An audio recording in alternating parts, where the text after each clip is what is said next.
சாமி என்ற சிறுநரி பசியால் தவித்துக் கொண்டிருந்தான்.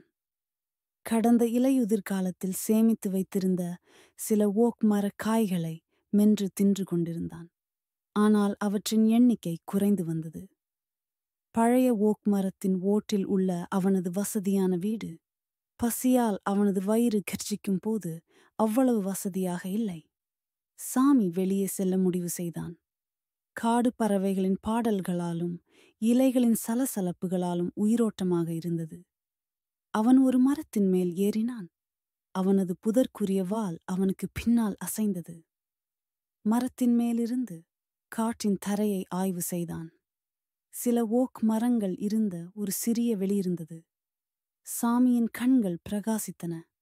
ஓக் மரங்கள் என்றால் ஓக் மரக்காய்கள். அவன் மரத்திலிருந்து இறங்கி காட்டின் தரையில் ஓடினான். வெளியானது ஒரு பொக்கிஷம். ஓக் மரக்காய்கள் எங்கும் சிதறி கிடந்தன. சில இன்னும் கிளைகளில் தொங்கி மற்றவை தரையில் கிடந்தன. சாமியின் இதயம் உற்சாகத்தில் துடித்தது. அவன் ஓக் மரக்காய்களை சேகரிக்கத் தொடங்கி அவற்றை தனது கன்னம் பைகளில் நிரப்பினான். சூரியன் அடிவானத்தில் மறையும்போது சாமி தனது வீடு திரும்பினான். அவனது பைகள் நிறைந்திருந்தன. அவனது வயிறு இனி கர்ஜிக்கவில்லை.